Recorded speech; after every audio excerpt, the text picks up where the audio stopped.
बिस्मिल्लाहिर्रहमानिर्रहीम। हजरत मेमोना रदी अल्लाह ताला अन्हा कहती हैं कि एक दिन नबी पाक सल्लल्लाहु अलैहि वसल्लम मर्दों और औरतों की सफ़ों के दरमियान खड़े हो गए और कहा, ए औरतों की जमात, जब तुम इस हबशी की अजान और अकामत सुनो तो तुम भी इसी की तरह कहना, क्योंकि हर लफ्ज के बदले तुम्हारे हजार हजार दर्जे बुलंद किए जाएंगे। तो उमर रदी अल्लाह ताला अन्हु ने कहा, ये तो औरतों के लिए है, मर्दों के लिए क्या अजर है? नबी पाक सल्लल्लाहु अलैहि वसल्लम ने फरमाया, दुगना अजर है।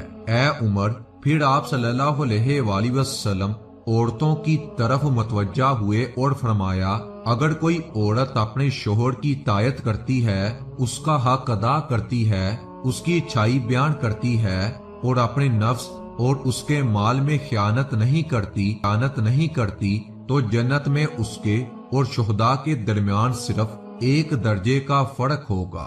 अगर उसका शोहर मोमिन अच्छा इखलाक वाला होगा तो वो जन्नत में भी उसका शोहर होगा, वरना अल्लाह ताला उसका निकाह शुहदा में से किसी से करा देगा।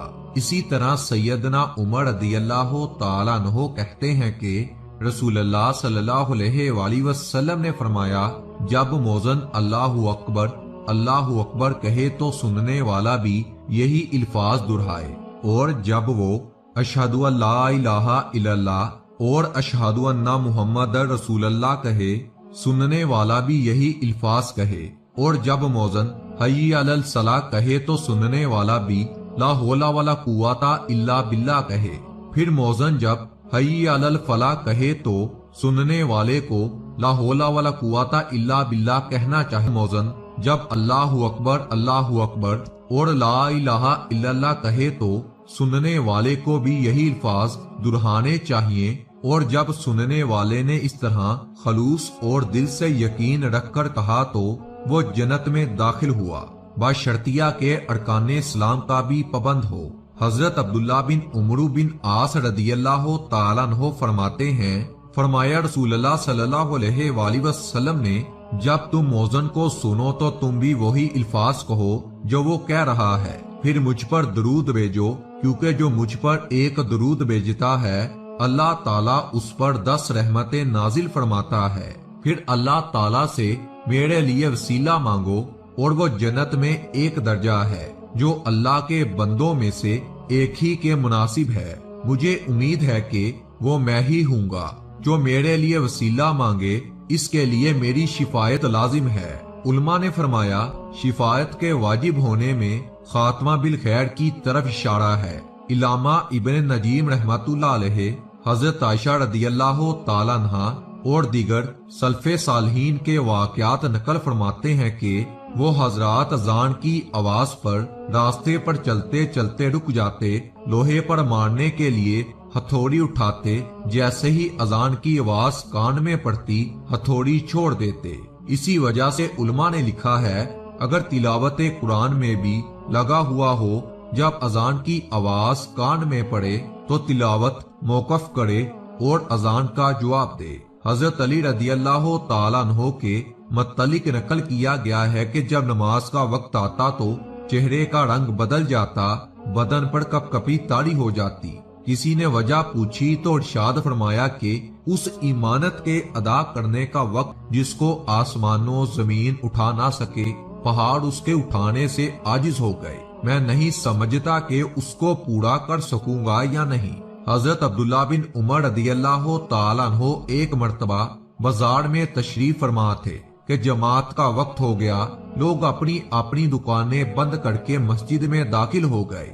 इस मंजर को देखकर हजरत अब्दुल्ला बिन उमर रदी अल्लाह ताला अन्हु ने फरमाया, ये आयत इसी तरह के लोगों के सिलसिला में नाजिल हुई है। इन मस्जिद में ऐसे लोग सुबह व शाम अल्लाह की पाकी बयान करते हैं, जिनको अल्लाह की याद बिलखसूस नमाज पढ़ने से और ज़कात देने से खरीदो फरोख्त गफलत में नहीं डालती।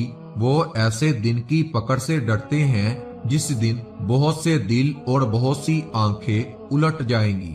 हजरत अब्दुल्ला बिन अब्बास रदी अल्लाह ताला अन्हु जब अजान की आवाज सुनते तो इस कदर रोते कि चादर तर हो जाती رگیں پھول جاتی، آنکھیں سرخ ہو جاتی۔ کسی نے عرض کیا کہ ہم لوگ اذان سنتے ہیں مگر کچھ بھی اثر نہیں ہوتا، آپ اس قدر گھبراتے ہیں؟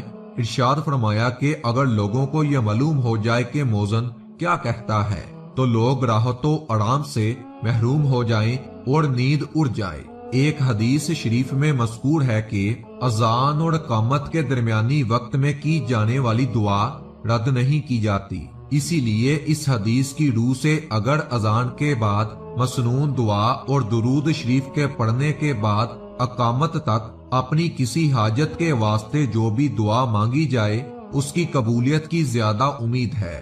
اذان کے بعد دعا کی یہ بھی فضیلت ہے کہ نبی کریم صلی اللہ علیہ وآلہ وسلم کی شفاعت نصیب ہو جائے گی۔ ایک روایت میں ہے کہ ایک صحابی نے حضور پاک صلی اللہ علیہ وآلہ وسلم سے عرض کیا کہ مؤذنین حضرات تو ہم سے ثواب و نیکیوں میں بڑھ گئے، تو حضور صلی اللہ علیہ وآلہ وسلم نے ارشاد فرمایا کہ تم یہی اس کے کلمات کو دہرا لیا کرو، اور جب کلمات پورے ہو جائیں تو دعا مانگ لیا کرو، جو مانگو گے قبول کر لیا جائے گا۔ اگر کوئی شخص اذان کا جواب دینا بھول جائے یا قصدن نہ دے اور اذان ختم ہونے کے بعد خیال آئے یا جواب دینے کا ارادہ کرے، اگر زیادہ دیر نہ ہوئی ہو تو جواب دے دے، ورنہ نہیں۔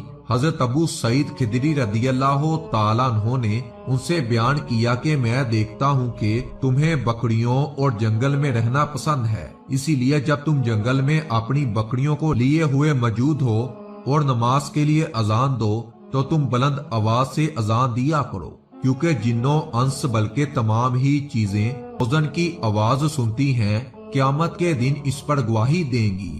حضرت ابو ہریرہ رضی اللہ تعالیٰ عنہ بیان کرتے ہیں کہ رسول کریم صلی اللہ علیہ وآلہ وسلم نے فرمایا، اگر لوگوں کو اذان اور پہلی صف کے اجر و ثواب کا علم ہو تو اگر انہیں اس کے لیے کوڑا اندازی بھی کرنا پڑے تو وہ کوڑا اندازی ضرور کریں گے۔ گویا کہ مؤذن کو اذان کی برکت سے بہت ساری نیکیاں کرنے کا موقع ملتا ہے۔ نماز کے وقت سے پہلے مسجد میں حاضر ہونا، مسجد کی صفائی وغیرہ کا اہتمام کرنا، اذان دے کر سنتوں کی ادائیگی، پھر نماز کے لیے انتظار کرنا، نماز کے بعد بھی سب سے آخر میں جانا، ایک نماز کے بعد دوسری نماز کا شدت سے انتظار کرنا، با جماعت نماز ادا کرنا وغیرہ، ان سب نیکیوں کے لیے مؤذن کو گناہوں سے مغفرت مل جاتی ہے۔ اور کیوں نہ ہو، نبی صلی اللہ علیہ وآلہ وسلم نے ان کے حق میں جو دعا فرمائی ہے، اے اللہ تو ہمیں بھی ان لوگوں میں بنا جن کے لیے جنت واجب کر دی جاتی ہے۔